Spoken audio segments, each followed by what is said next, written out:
J'ai 14 ans, j'adore les sports et plusieurs de mes héros sont des athlètes. Des vedettes comme LeBron James, Kobe Bryant, Michael Jordan et Donovan Mitchell. J'écoute attentivement quand ils ont quelque chose à dire. Je respecte leur leadership social et politique. Ce pays représente la liberté et la justice pour tous. Ce n'est pas le cas pour tous en ce moment. J'ai donc été déçu ce janvier lorsque le chef du Comité international olympique a déclaré qu'il ne permettrait pas aux athlètes d'exprimer des opinions politiques aux Jeux olympiques du Japon cet été. Et je leur demande de respecter la neutralité politique des Jeux olympiques en ne les utilisant pas comme une scène à leurs fins politiques. Ils semblent complètement inconscients de la longue histoire de la relation entre le sport et le changement social. There's no such thing as staying in your own lane in sports. You're engaged in politics. Black American athlete. Jesse Owens. Theory of a Teutonic super race. His name is Jesse Owens. There was no Jackie Robinson. civil rights movement. Robinson quietly endured constant ridicule and abuse. Kareem Abdul-Jabbar. Des années 30 aux années 60, les grands héros sportifs ont utilisé leur renommée pour insister que les injustices de la société soient corrigées. Muhammad Ali a refusé d'aller mener une guerre injuste au Vietnam. Enemies of my people are right here, not in Vietnam. I will not go 10,000 miles from here to help murder and kill another poor people simply to continue the domination of white slave masters over the darker people of the earth. Pour sa manifestation, il a été condamné à 5 ans en prison. Ces protestations politiques se sont continuées aux Jeux olympiques de 1968 au Mexique. For purposes of bringing to the forefront in the international arena issues of freedom, justice and equality for black people in this country. Pendant que l'hymne national jouait, les sprinteurs Tommy Smith et John Carlos ont levé leurs poings, symbole de pouvoir noir, et ont déclenché une controverse mondiale. Pour les 40 prochaines années, la plupart des athlètes ont choisi de ne pas discuter de leurs convictions politiques. Ils ont gardé leur image neutre pour ne pas nuire à leur relation avec les sponsors mondiaux. Qui est vraiment devenu le moule d'une génération d'athlètes afro-américains. Tout cela a changé lorsque Colin Kaepernick s'est mis à genoux le 1er septembre 2016 pour protester contre l'injustice raciale. Pour ces actions, la NFL a abandonné le jeune corps arrière. Il ne jouera jamais encore dans le NFL. Beaucoup n'ont pas compris que Kaepernick ne protestait pas contre le drapeau ou l'hymne national, mais qu'il encourageait la société à être à la hauteur des idéaux que représentent le drapeau et l'hymne. Si le CEO et la NFL n'avaient pas compris le sens des mouvements sportifs du 20e siècle, ils auraient pu suivre l'exemple d'un mouvement beaucoup plus récent, dirigé par les joueurs de la NBA.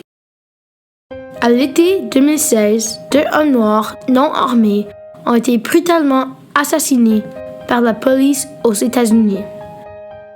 Lors d'une célébration sportive, LeBron James et d'autres héros de la NBA ont profité de l'occasion pour s'exprimer. Because we cannot ignore the realities of the current state of America. The events of the past week have put a spotlight on the injustice, distrust, and anger that plague so many of us. The system is broken. The problems are not new, the violence is not new, and the racial divide definitely is not new.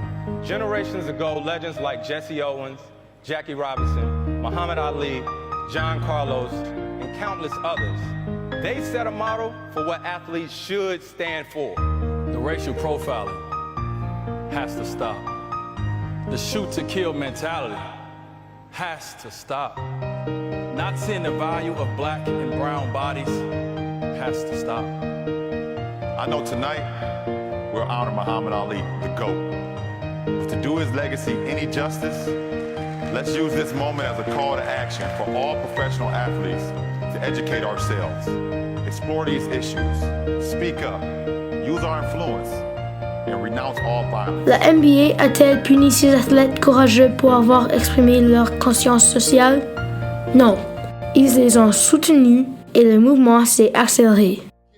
Michael Jordan a prêté sa voix puissante aux forces du changement social. Il s'est exprimé sur des questions de la pauvreté, de la brutalité policière et des disparités en matière de soins de santé. Que pensez-vous des joueurs professionnels qui utilisent leur plateforme pour l'activisme? Je pense que c'est génial s'ils comprennent les causes et je leur soutiens. In the past, I think a lot of athletes were afraid of speaking out about, race, politics, social issues because they didn't want to jeopardize their endorsement opportunities. Do you think the relationship between athletes and companies has changed since when you entered the league? I think so. Oui, je pense que si les athlètes peuvent utiliser leur voix pour le plus grand bien, beaucoup de ces entreprises pensent nous devons écouter ce que ces athlètes ont à dire. Médias sociaux ont également changé l'équilibre des pouvoirs, car les athlètes peuvent maintenant s'adresser directement à leurs fans via Twitter ou Instagram. Social media now, athletes have such a platform to speak their mind, to share their lives.